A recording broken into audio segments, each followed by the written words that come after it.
दोस्तों, किस इंसान की किस्मत कब बदल जाएगी, इसके बारे में कुछ भी कहा नहीं जा सकता।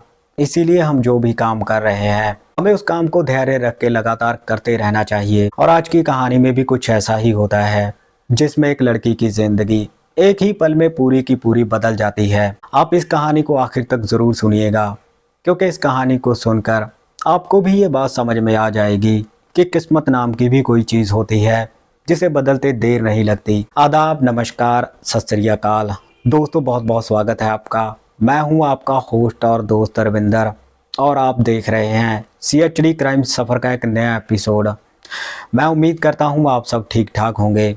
दोस्तों, आपके प्यार और आशीर्वाद से हमारे चैनल के 1000 सब्सक्राइबर कंप्लीट हो चुके हैं, और इसके लिए मैं आपका बहुत बहुत आभारी हूं।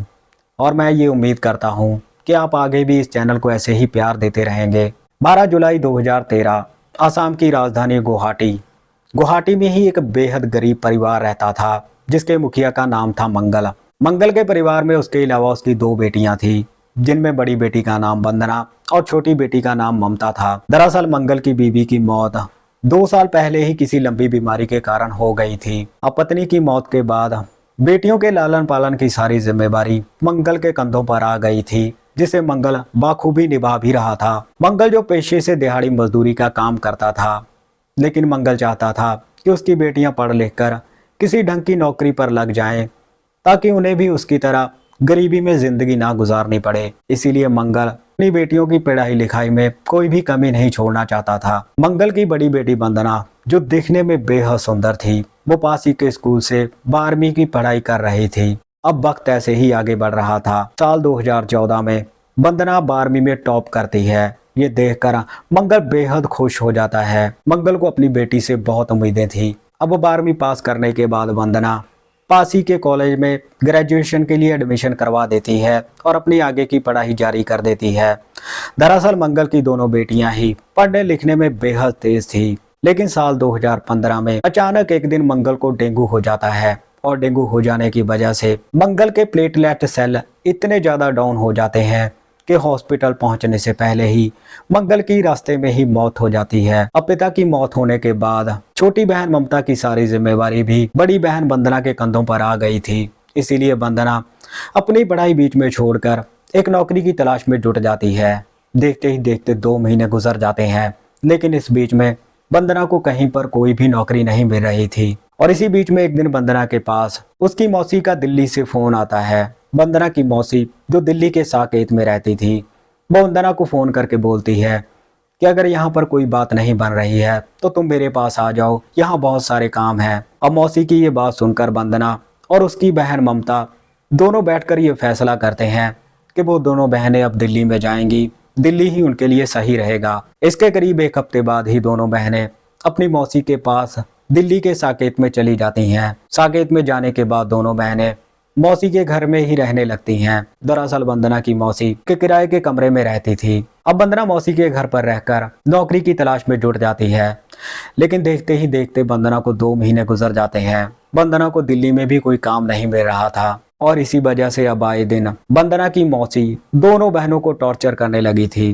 दरअसल बातों बातों में मौसी वंदना और उसकी बहन ममता को ये बोल रही थी कि तुम लोग तो यहाँ पर फ्री का खाने के लिए बैठे हो।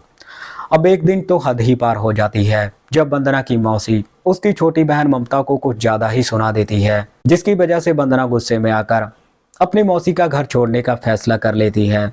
इसके अगले दिन ही वंदना अपनी बहन ममता को लेकर एक किराए के कमरे में चली जाती है। कमरे में जाने के बाद अब वंदना नौकरी की तलाश में जुट जाती है। अब इसी बीच में एक दिन जब वंदना दिल्ली के साकेत में घरों में साफ सफाई करने के लिए काम ढूंढ रही होती है, तभी वंदना की नजर एक कोठी के बाहर लगे बोर्ड पर पड़ती है। उस बोर्ड पर लिखा था कि घर में साफ सफाई करने वाली की जरूरत है।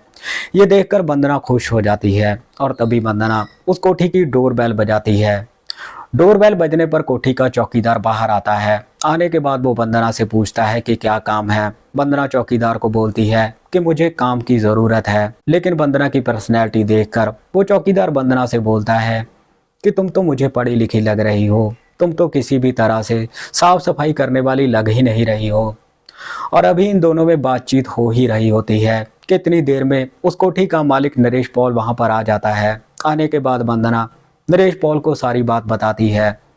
वंदना नरेश पॉल को बताती है कि उसे काम की ज़रूरत है। नरेश पॉल वंदना को देखकर उसे काम पर रख लेता है और इसके अगले दिन से ही वंदना नरेश पॉल के घर में जाकर साफ सफाई का काम करने लगी थी। दरअसल नरेश पॉल का परिवार बेहद संपन्न परिवार था। नरेश पॉल के रेवाड़ी में खुद के 3 फर्नीचर हाउस थे, जिसमें फर्नीचर बनकर विदेशों में भी सप्लाई किया जाता था। अब वंदना को नरेश पॉल के घर में काम करते करते 2 महीने गुजर जाते हैं और इसी बीच में एक दिन नरेश पॉल का इकलौता बेटा कुणाल, जो अमेरिका में रहकर अपनी पढ़ाई कर रहा था, वो पढ़ाई कंप्लीट करने के बाद अपने घर आ जाता है। और घर आने के बाद कुणाल अपने पिता नरेश पॉल के फर्नीचर के कारोबार में ही हाथ बटाने लगा था। अब इसी बीच में एक दिन कुणाल जब अपने घर पर बैठकर लैपटॉप में कुछ काम कर रहा होता है, तभी उसकी नज़र घर में साफ सफाई करने वाली वंदना पर पड़ती है और वंदना को देखकर कुणाल दंग रह जाता है। क्योंकि वंदना दिखने में बेहद सुंदर थी। तभी कुणाल वंदना को अपने पास बुलाता है और वंदना के बारे में उससे पूछने लगता है। वंदना अब एक एक करके कुणाल को सारी बातें बताती है और वंदना के बात करने के अंदाज से कुणाल ये समझ जाता है कि वंदना काफ़ी पढ़ी लिखी है। इसके बाद कुणाल ये सोचने लगता है कि आखिर इतनी पढ़ी लिखी लड़की को साफ सफाई करने का काम करने की ज़रूरत ही क्यों पड़ी। अब इसके बाद आए दिन कुणाल किसी न किसी बहाने से वंदना को अपने पास बुलाता था और उससे बातचीत करता था। दरअसल कुणाल मन ही मन में वंदना को चाहने लगा था। अब ऐसे ही चलते चलते 4 महीने गुजर जाते हैं और इसी बीच में एक दिन कुणाल वंदना को अपने पास बुलाता है और उसे बोलता है कि मैं तुम्हें बहुत पसंद करता हूँ और तुमसे प्यार करता हूँ। लेकिन कुणाल की ये बात सुनकर वंदना चुप हो जाती है और वहां से चली जाती है। लेकिन इसके अगले दिन ही फिर से कुणाल वंदना के पास जाता है और उसे बोलता है कि तुमने मेरी बात का कोई जवाब नहीं दिया, मैं तुम्हें पसंद करता हूँ, क्या तुम भी मुझे पसंद करती हो। अब कुणाल की ये बात सुनकर वंदना उसे बोलती है कि साहिब, आप अमीर लोग हैं और हम लोग गरीब हैं, हमारा और आपका कोई मेल नहीं है। अब इतनी बात बोलकर वंदना वहां से चली जाती है। लेकिन उस दिन घर जाने के बाद भी वंदना पूरा दिन कुणाल के बारे में ही सोचती रहती है। दरअसल अब वंदना भी कुणाल को मन ही मन में चाहने लगी थी। अब इसके अगले दिन जैसे ही वंदना काम पर जाती है तो फिर से कुणाल उसके पास आता है और उसे बोलता है कि देखो वंदना, अमीरी या गरीबी की कोई बात नहीं है, मैं तो बस तुमसे प्यार करता हूँ और तुम्हें पसंद करता हूँ। अगर तुम मुझसे प्यार करती हो तो मुझे बताओ। अब इस बार वंदना कुछ नहीं बोलती बल्कि मुस्कुराकर वहां से चली जाती है और वंदना का ये मुस्कुराना कुणाल के लिए हरी झंडी था। कुणाल ये बात समझ चुका था कि वंदना भी अब उसे पसंद करने लगी है।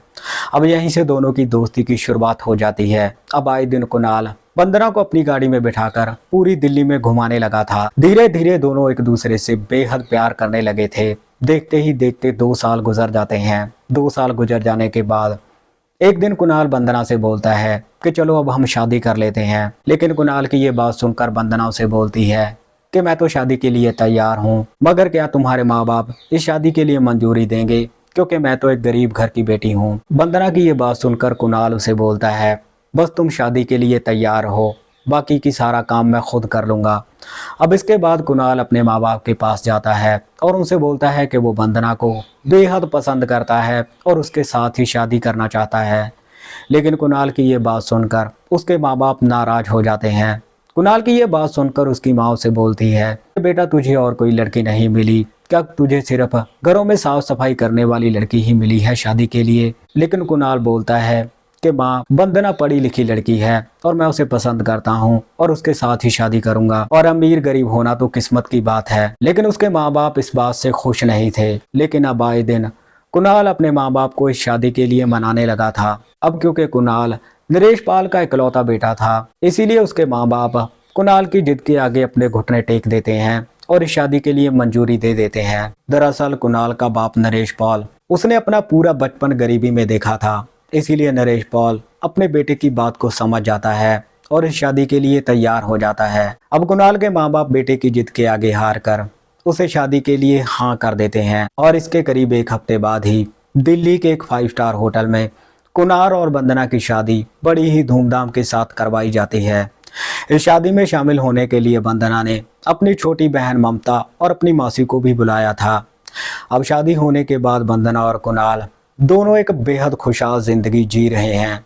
तो दोस्तों, ये थी आज की घटना। बाकी इस घटना के बारे में आपकी क्या राय है आप अपनी राय कमेंट सेक्शन में ज़रूर रखिएगा। इस घटनाक्रम को सुनाने का मकसद किसी को परेशान करना या दुखी करना नहीं था।